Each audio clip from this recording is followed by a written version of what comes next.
자, 안녕하세요. 자, 원고지 사용법 저번에 첫 번째 시간을 해봤고, 오늘 이번 시간에는 이제 두 번째 시간입니다. 이제 완성편이라고 보면 되겠어요.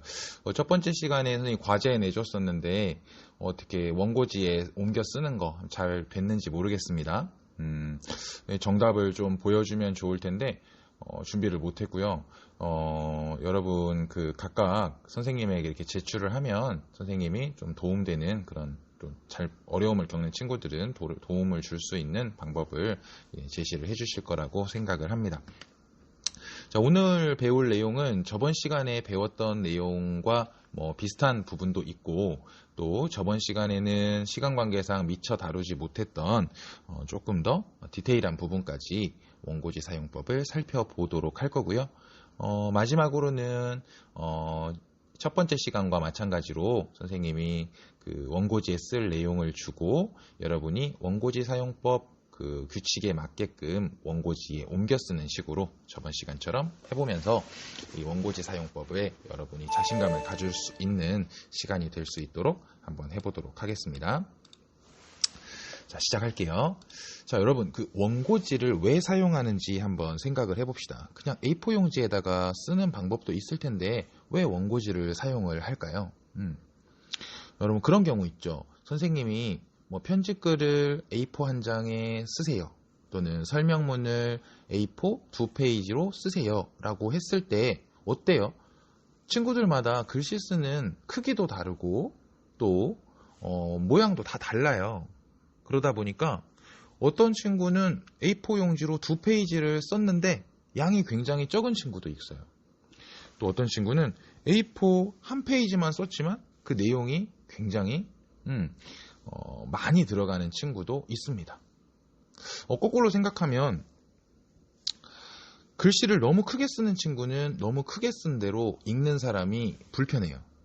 또 거꾸로 글씨를 너무 작게 쓴 친구도 읽는 사람이 불편합니다. 왜? 가독성이 떨어지기 때문이에요. 또한 A4 용지에 쓰다 보면 각각의 띄어쓰기의 간격이 동일하지 않죠. 또 문단이 시작되는 부분 한 칸을 여러분이 신경 써서 띄려고는 하지만 원고지에 쓰는 것보다는 명확하게 한 칸이 떨어지지도 않습니다. 그래서 원고지를 쓰는 것은 원고지 작성을 하면서 맞춤법, 띄어쓰기, 문장 구성을 쉽게 파악할 수 있다는 점, 또 글의 길이나 분량을 정확히 알아볼 수 있다는 것. 왜냐하면 원고지 20페이지 또는 원고지 30매, 몇 장이라고 하죠. 30장 또는 30매 이렇게 했을 때 그 분량이 정확히 떨어지죠.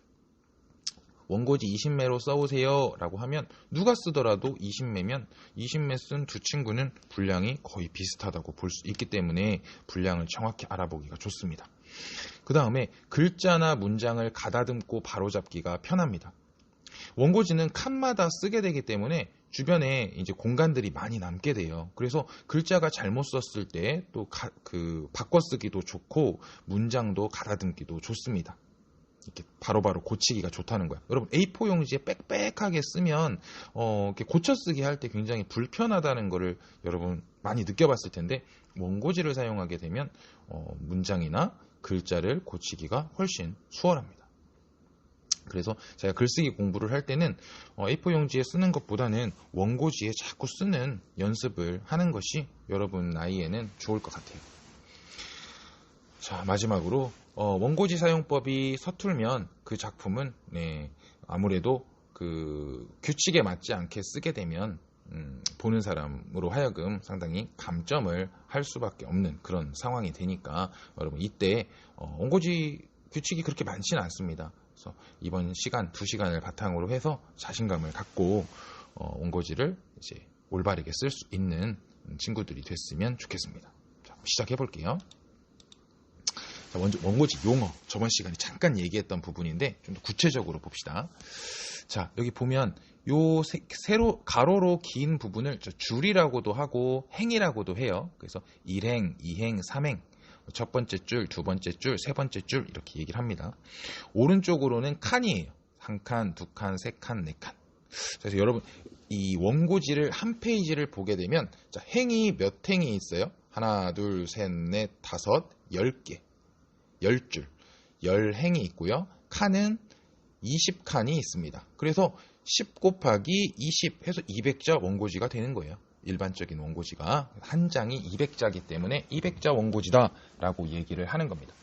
자, 오른쪽 위에는 이렇게 쪽수를 표시하는 곳이 있어요. 그래서 1이라고 뜻은 첫 번째 페이지 1쪽이란 뜻이죠. 그 다음 2쪽, 3쪽. 선생님이 원고지 10매 해오너라 그러면 쭉 넘기다 보면 여기가 10이라고 써져 있는 곳까지 쓰면 되겠죠. 자, 이곳은 행간이라는 곳입니다. 고친 글자를 쓰는 공간이에요. 이런 행간이나 이 오른쪽에 여백들이 많이 있기 때문에 글을 쓴 후에 고쳐쓰기 하는 데 있어서 원고지가 굉장히 좋습니다. 우리가 글이란 거는 한 번에 다 완성이 되는 것이 아니라 고쳐쓰는 것이 굉장히 중요하잖아요. 고쳐쓰기에 굉장히 유용한 방법이 원고지를 사용하는 방법이다. 밑에는 칸수가 표시되어 있는 경우들이 있어요. 없는 원고지도 있습니다. 그래서 20칸 10행, 10행, 200자 원고지다라는 표시가 되겠습니다. 자, 그 다음에는 우리가 배웠던 거 한 번만 더 정리를 해볼게요. 학교와 이름 쓰기인데, 자, 제목은 한 줄을 띄고 두 번째 줄 가운데다가 쓴다는 건 배웠어요. 근데 여기서 우리 두 번째 시간이니까 좀 더 심화해 봅시다. 제목에는 문장 보호를 사용하지 않습니다. 무슨 말이냐면 웃음꽃 피는 우리 도서관 해놓고 여기다가 문장 보호를 꽝 느낌표를 쓰면 안 돼요. 이러면 안 돼요. 제목에는 문장 보호를 사용하지 않습니다. 주의해야 돼요. 그러면 온점은 되나요, 선생님? 온점도 안 돼요. 제목은 문장 보호, 온점, 느낌표, 물음표 이런 것들은 사용하는 것이 아닙니다. 주의해 주세요. 또 우리가 이렇게 제목에다가 꽝 이렇게 해놓으면 느낌표 해놓으면은 보는 사람이 뭐라고 생각하겠어요? 아, 이 친구는 원고지 사용할 줄 모르네. 원고지 안 써봤구나. 이렇게 생각하겠죠. 그러지 않도록 주의하기 바랍니다. 자, 학교 이름을 쓴 다음에는 자, 소속은 3칸, 그 다음에 이름 뒤에는 2칸. 이거는 여러분 이제 충분히 알 수 있었을 거예요. 글 종류를 쓸 수도 있어요. 두 번째 칸에다가 생활문, 수필, 설명문 이런 식으로 쓸 수 있는데 이것은 생략도 가능하다라는 거 기억해주면 좋겠습니다. 꼭 안 써도 되는 부분이에요. 자, 그 다음으로 갑시다. 자, 저번에 배웠던 것처럼 자, 이 성명 아래에 있는 한 줄은 비우고 뭐가 중요해요? 첫 번째 한 칸은 띄고 시작한다. 이 부분은 절대 잊어서는 안 되는 부분이겠습니다. 한 줄을 띄우는 거를 한번 생각해 봅시다. 그러면 이렇게 되겠죠? 자, 제목 시작하기 전에 맨 윗줄은 한 줄 비워야 되겠고 제목 다음 한 줄 비워야 되겠고 그 다음에 이 실제적인 내용이 시작되는 부분 한 줄도 비워야 됩니다. 근데 이 부분은 조금 다른 견해도 있어요. 그 원고지 사용하는 거 보면 이 행복초등학교 여기에다가 위에다가 바로 올려서 쓰는 경우도 있어요. 그래서 원고지 사용법이란 건 꼭 이래야 된다라고 법은 아니에요. 법은 아니기 때문에 일반적인 규칙이 선생님이 얘기하는 그런 내용들이다라고 생각을 하면 되겠습니다. 꼭 이것이 정답은 아니고 일반적으로 사람들이 이런 식의 규칙을 지킨다라고 생각을 해주면 되겠죠. 자, 그 다음으로 한번 가볼게요. 자, 한 칸 들여 쓰는 부분입니다. 자, 글을 시작할 때에는 글을 시작할 때도 마찬가지지만 문단이 바뀔 때도 그 줄의 첫 칸을 비우고 둘째 칸부터 씁니다. 글이 처음 시작될 때 앞서서 봤던 것처럼 요 한 칸 띄우는 건 당연한 거예요. 그런데 이때만 띄우느냐? 그게 아니라 문단이 끝났잖아요. 문단이 끝나고 새로운 내용의 다른 문단이 들어왔을 때 두 번째 문단이 시작됐을 때도 첫 번째 한 칸을 띄운다. 자, 왜 띄울까요? 저번 시간에 얘기한 것처럼 가독성을 위한 거예요. 아, 한 문단이 끝났구나. 새로운 얘기를 하나 보구나. 두 번째 문단 얘기가 시작되네 라고 가독성이 높게끔 그러니까 읽을 때 편하도록 하려고 이렇게 한 칸씩 띄우는 겁니다. 그래서 이 띄우는 거는 함부로 띄우는 게 아니에요. 저번 시간에 얘기했던 그 몇 가지 경우에 한해서만 이 칸을 띄운다라는 겁니다. 그 몇 가지 경우가 뭐였어요? 밑에 있는 경우죠. 대화문 경우입니다. 대화문은 전체를 한 칸씩 들여 쓴다. 즉, 한 칸 띄우고 대화문이기 때문에 따옴표 쓴 후에 이 따옴표가 끝나기 전까지는 이 앞을 계속 비운다라는 겁니다. 이 부분 실수하는 친구들이 굉장히 많아요. 어떤 실수 많이 하냐면 이 따옴표를 여기다 쓰는 친구도 많이 봤고요. 그 다음에 요 쭉 와서 아직 대화문이 안 끝났는데 요 첫 번째 칸부터 쓰는 친구도 많이 봤습니다. 그래서 대화문은 맨 왼쪽은 다 비운다 라고 생각하면 되겠어요. 됐죠? 그 다음으로 넘어갈게요. 자, 시를 쓰는 경우도 있어요. 우리가 원고지에다가 뭐 설명문이나 논설문, 뭐 여러 가지 수필도 쓰고 쓰지만 시도 원고지에다가 쓰는 경우가 있습니다. 시 원고지에 써본 적 있는지 모르겠어요. 시를 원고지에 쓰면 글씨도 반듯반듯하게 쓰게 되고 이 연들도 이 표시하기가 좋아서 시에다가 쓰는 경우도 많습니다. 시 한번 볼까요? 제목이죠. 제목. 마찬가지죠. 첫 번째 줄 비우고 제목을 쓰고 이름을 쓸 때는 오른쪽에 몇 칸? 2칸 비운다. 여기에 만약에 소속이 쓰여 있었다면 소속은 3칸 비우고 이름은 2칸 비우겠죠. 소속과 이름이 같이 쓰여져 있다면 2칸 비우게 될 겁니다. 그 다음 줄은 한 줄 쭉 비우고 이제 시를 쓰면 되는데 시를 쓸 때는 요 가운데다 쓰는 게 아니에요. 가운데다 쓰는 게 아니라 여기 나와 있죠. 2칸 띄우고 쓰는 겁니다. 자, 이렇게 2칸. 즉, 요 맨 왼쪽에 있는 2칸은 다 비워놓는다고 생각을 하면 되는 거예요. 2칸 띄우고 쓴다. 이해되겠어요? 그래서 원고지에다가 시 쓸 때 여기 가운데다가 이렇게 쓰지 마세요. 2칸 띄우고만 씁니다. 한 줄을 비우는 경우는 어떤 경우겠어요? 새로운 연이 시작됐을 때죠. 1년, 2년, 3년. 시는 연으로 이루어져 있잖아요. 연이 바뀔 때 아예 한 줄을 쭉 비운다는 얘기입니다. 우리 그 일반적인 설명문 같은 글에서는 새로운 문단이 시작될 때 어떻게 했어요? 한 줄을 다 비웠나요? 그거 아니죠. 한 칸만 띄었었죠. 시 같은 경우는 연이 바뀔 때 한 줄을 통째로 비운다. 기억하면 되겠습니다. 자, 그다음 8번째로 갈게요. 자, 7번째로 갈게요. 자, 문장 부호에 대해서 알아볼게요. 자, 온점은 사실이나 시키는 문장, 부탁하는 글의 끝에 온점이 붙는 거예요. 자, 봄이 왔다. 이런 사실. 이렇게 봄이 왔지요. 공부 좀 해라. 이렇게 시키는 경우, 이제는 일을 시작하자. 이렇게 부탁하는 경우에 온점이 쓰이는 겁니다. 그 다음에 글의 제목이나 소제목, 표어에는 온점을 찍지 않는다라는 얘기도 했었던 것 같습니다. 온점에 대해서 살펴봤고요. 자, 반점이에요. 반점은 여러분 그 컴마라고 여러분 얘기를 많이 하죠. 이게 반점입니다. 반점. 이런 거 반점. 자, 반점. 춘심이는 교실로, 몽구는 집으로 갔다. 이런 거예요. 춘심아, 잘 가거라. 선생님, 부모님, 아이들과 함께 갔습니다. 첫째, 물을 많이 마셔야 좋습니다. 아무튼 봄은 왔습니다. 이런 부분, 이런 때 사용되는 게 반점이죠. 문장이 끝나는 게 아니란 말이에요. 문장이 끝날 때는 온점이야. 근데 문장이 끝난 건 아니야. 그럴 때는 반점입니다. 자, 온점과 반점 다음에는 한 칸을 비우지 않는다는 것은 저번에 이야기를 했어요. 근데 주의할 점, 그러나, 그리고, 그런데 이런 것들은 반점을 찍지 않습니다. 함부로 반점을 찍는 건 아니에요. 이 부분도 주의해야 될 부분입니다. 자, 그 다음으로 가볼게요. 자, 물음표입니다. 물음표는 그동안 잘 있었니? 그래, 반점, 참 황당한 일이지. 느낌표, 너 참 예쁘구나. 빨리 해. 오랜만이다, 광서가. 이런 경우에 사용이 되는데, 이때 저번 시간에 얘기한 것처럼 물음표나 느낌표는 한 칸을 온전히 다 쓴다라는 거를 기억을 해줘야 되겠습니다. 무슨 말이냐면 한 칸 쓰고 요렇게 다운표는 그 다음 칸에다 써야 되는 거야. 저번 시간에 얘기했던 주의할 점 뭐였었지? 느낌표가 끝났는데 여기가 더 이상 오른쪽에 칸이 없다. 그럴 때는 다운표를 느낌표와 같이 써줬었죠. 밖에다가 쓰는 것이 아니라 그 부분은 조심을 해야 되겠고.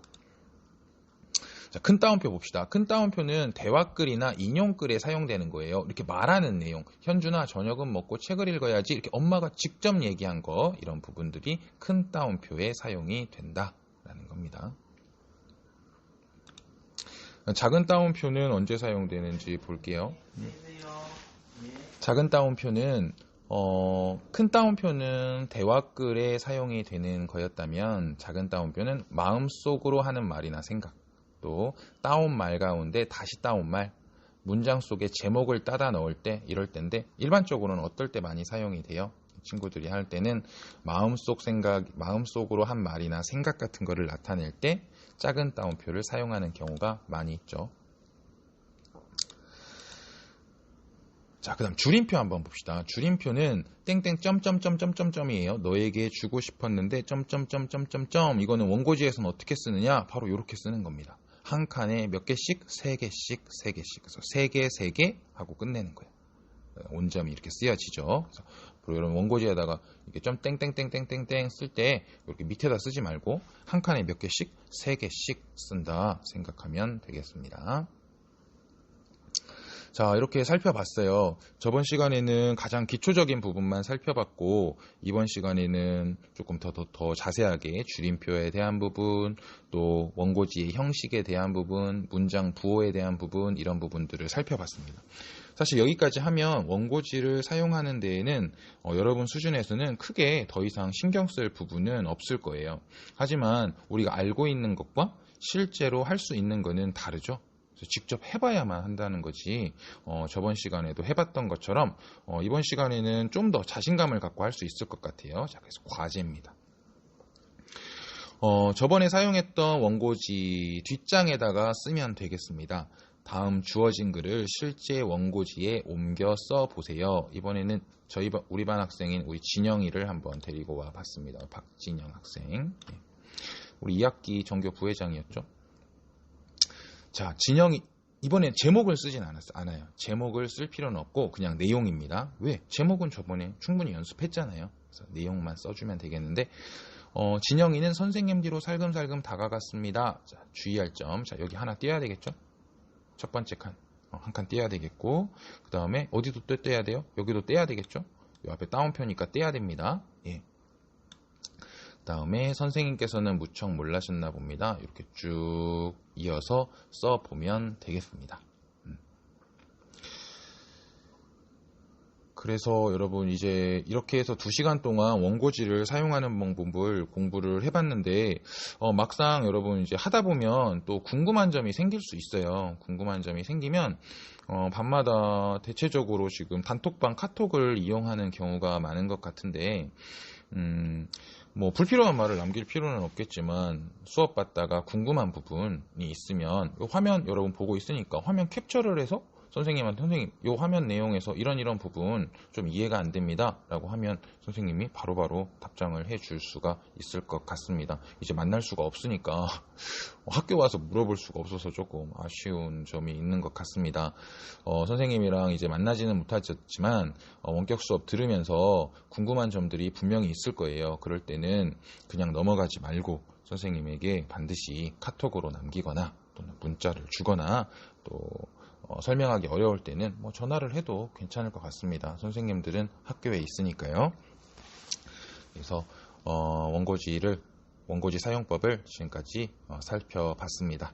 원고지 사용법 어려운 내용이었는데 끝까지 열심히 해줘서 고맙습니다. 자, 오늘 수업은 여기까지 하겠습니다.